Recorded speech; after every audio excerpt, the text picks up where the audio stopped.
Sebenarnya publik sudah tahu pernyataan Ma'ruf Amin ditujukan kepada siapa. Menurut Hasto, sebagai masyarakat Timur, semua pihak sudah mengerti maksud dari Ma'ruf Amin. Di lain sisi, saudara, menurut Hasto, pernyataan Ma'ruf Amin juga semestinya dimaknai sebagai sebuah kekhawatiran, di mana tugas Presiden sebagai pemimpin tertinggi yang semestinya menjunjung tinggi budaya meritokrasi, menurut Hasto malah kerap melanggar budaya itu.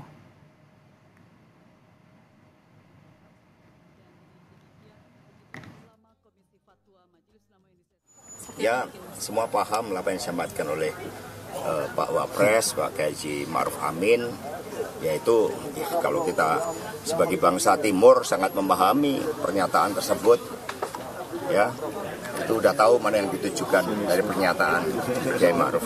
Jadi buat orang terdekat juga gitu ya, Ya kita sudah tahu lah arahnya kemana.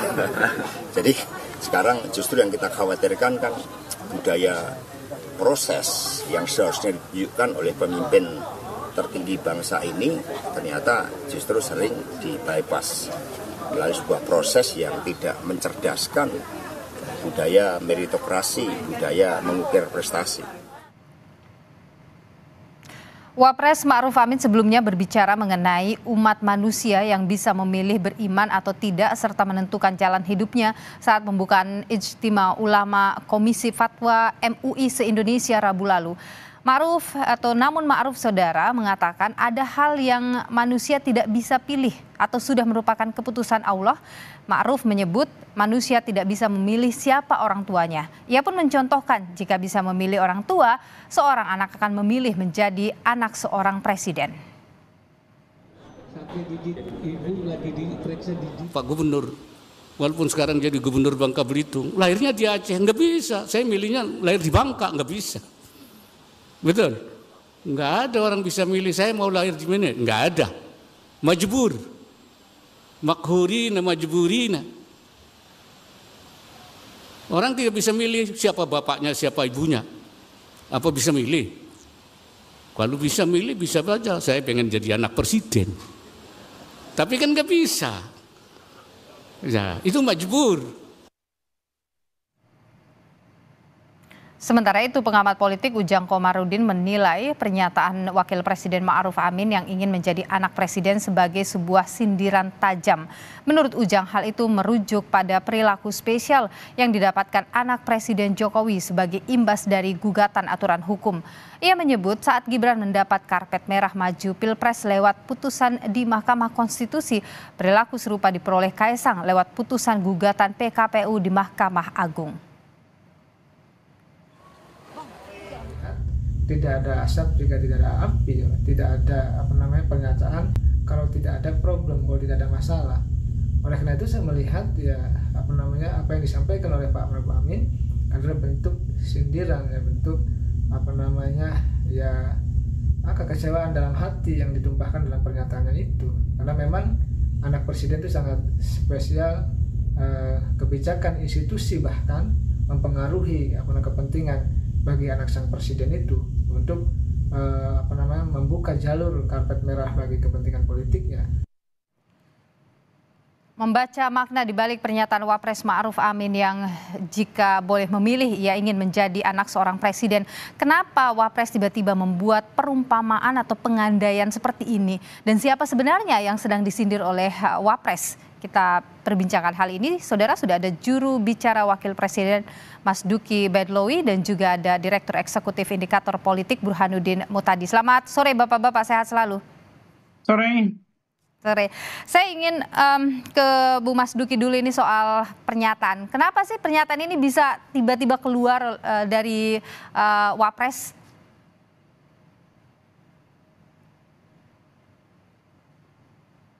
Bu Mas Duki.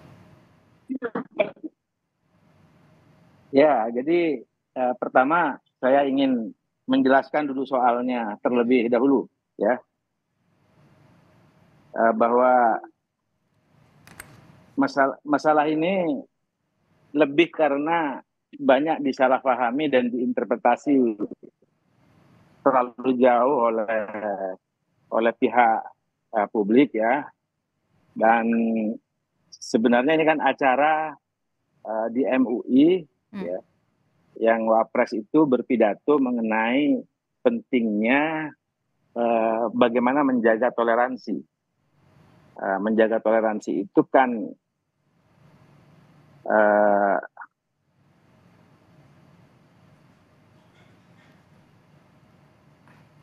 Oke, sepertinya kita ada masalah komunikasi dengan Bung Mas Dugi. Saya ke Bung Burhan. Kalau Pak Hasto menyebut atau Sekjen PDIP ini menyebut ya, Bung Burhan ya, bahwa publik ini udah tahu kok ini arahnya kemana, siapa yang disindir. Kalau Anda tahu ya siapa kira-kira yang dimaksud oleh Pak Ma'ruf Amin ini? Begini ya, sebenarnya pernyataan lengkap Kiai Ma'ruf itu berkaitan dengan statement bahwa siapapun tidak bisa memilih siapa orang tuanya.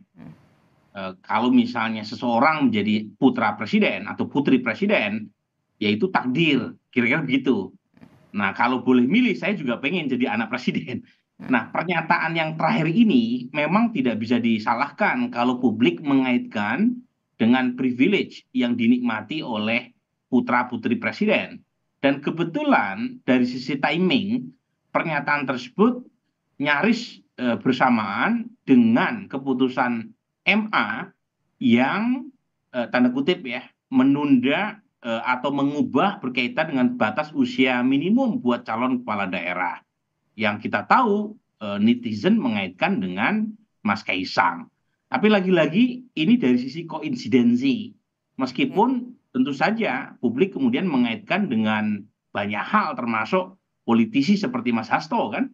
Karena di saat Pak Jokowi saat itu tidak menghadiri untuk kali pertama ulang tahun PD Perjuangan Januari 2024 ketika hubungannya dengan PD Perjuangan sedang memburuk, Pak Kiai Ma'ruf kan datang dan kemudian berpose 3 jari dengan Ibu Mega. Jadi kaitan kesana kemari ini memang bumbu-bumbu politik. Oke, Anda tidak membaca bahwa ini adalah satir yang dikeluarkan oleh seorang Wapres? Menurut saya kalau satir aneh juga kan, masa Wapres menyindir presidennya sendiri. Oke. Tapi dugaan saya memang nggak bisa disalahkan juga sih kalau masyarakat mengaitkan dengan tadi, dengan privilege yang dinikmati oleh anak presiden. Apalagi timingnya kan nyaris bersamaan dengan keputusan MA. Oke, baik. Pak Badlawi, ini sebenarnya ada tidak sih dalam naskah pidato Pak Ma'ruf Amin? Enggak, jadi begini, itu kan improvisasi dari pidato Kiai Ma'ruf Amin. Yang konteksnya itu adalah pidato tentang mengenai pentingnya toleransi antara satu suku dengan suku yang lain. Di Indonesia ini kan sangat beragam. Ada yang dilahirkan itu dengan warnanya hitam, ada yang dilahirkan dengan warnanya putih dan seterusnya. Jadi beliau itu menjelaskan tentang konsep penciptaan Allah ya yang Maha Kuasa terhadap makhluk. Kata dia itu ada bahwa kita itu diciptakan dan kita tidak bisa berbuat apa-apa kecuali menerima.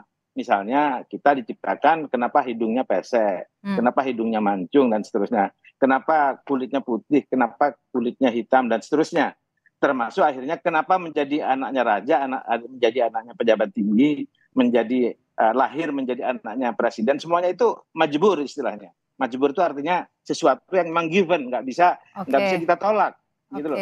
Tetapi juga ada yang kemudian kita lahir itu memang bisa ikhtiar, kita berusaha. Nah, toleransi itu adalah dalam konteks berusaha. Konteksnya ke situ dan nggak ada hubungannya sama sekali dengan interpretasi yang berkembang di masyarakat, gitu loh. Oke, baik. Jadi itu spontan keluar dari Pak Ma'ruf Amin ya, tidak ada dalam teks pidatonya. Tidak ada dalam teks spontan, tapi konteksnya adalah bahwa bagaimana kita mesti berikhtiar, berusaha, bertoleransi itu penting. Gitu. Oke, baik. Pak Wapres ini memang kan statementnya kemudian menuai perhatian publik begitu, tapi dan keluar di saat-saat timelinenya ini begitu kalau kita lihat setelah ada ramai kasus MA ini. Tapi apakah memang kita hanya melihat itu sebagai spontan saja atau tidak berkaitan dengan politik? Kita lanjutkan perbincangannya usai jeda berikut ini.